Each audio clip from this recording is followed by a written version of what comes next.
All right, for question 5 of the Math 170 sample final, we're asked to solve a rational inequality.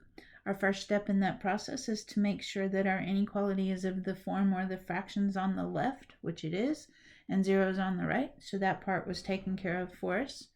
Then we're asked to find the places where the fraction is undefined. So we're going to start by saying x squared minus 1 is equal to 0. We're going to solve that for x. Add 1 to both sides. Get x squared is equal to 1. Take the square root of both sides, and we get x is equal to plus or minus 1. Our next step is to determine the real zeros of this function, or the zeros of this function, which is where the numerator is equal to 0. So we're going to have x minus 2 squared is equal to 0. We're going to solve that. Take the square root of both sides. So we get x minus 2. The square root of 0 is 0, which means that x equals 2. And then if we think about the graph of this inequality, we want to know what's happening in the intervals between the places where it's undefined and 0.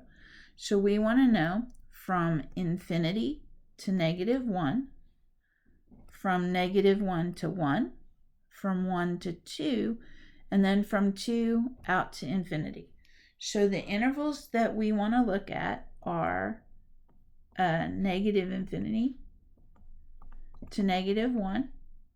We want to look at -1 to 1, 1 to 2, and then 2 out to infinity. So we want to look at each one of these intervals and decide if the graph is above the x-axis, which would be positive, or below, which would be negative. All right, so we're going to pick a number in each one of those intervals and then find out whether our function is positive or negative. So a number that's in the interval from -1, or from -infinity to -1, is -2. If I evaluate my function at -2,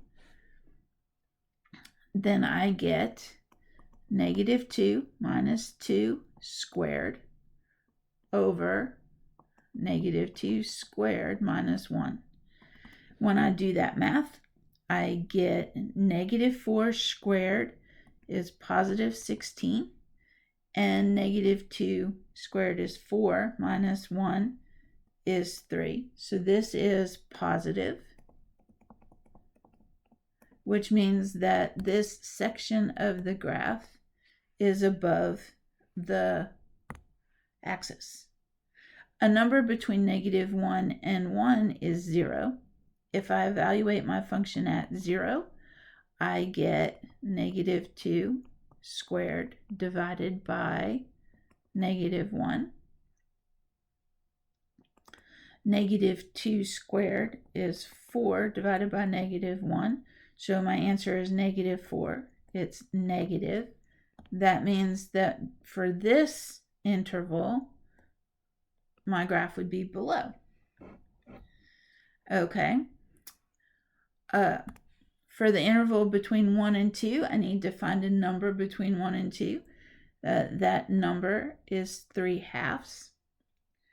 Okay, if I plug 3/2 in to my function, then I get 3/2 minus 2 is 4/2 squared divided by 3/2 minus 1.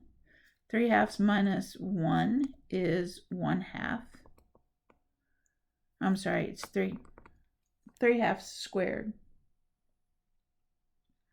minus 1. So 3/2 squared is 9/4 minus 1, which is 4/4.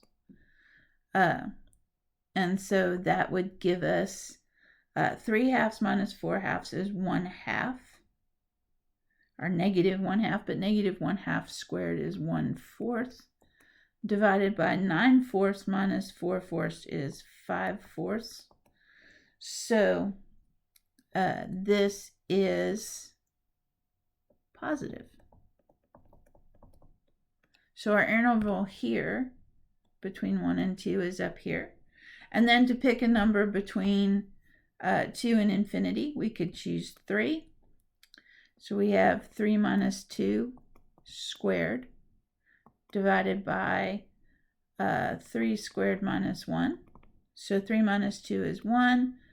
3 squared is 9, minus 1 is 8. This is positive as well. All right. So now all we have to do is write an interval where this is true. And so those are just the intervals that were positive. Okay, and so our interval then would be from negative infinity to negative 1. And then we drop below. We don't include that negative 1 because that's where our function's undefined. And then we also want from 1 forward to infinity. But we don't want 1 because it's also undefined. All right.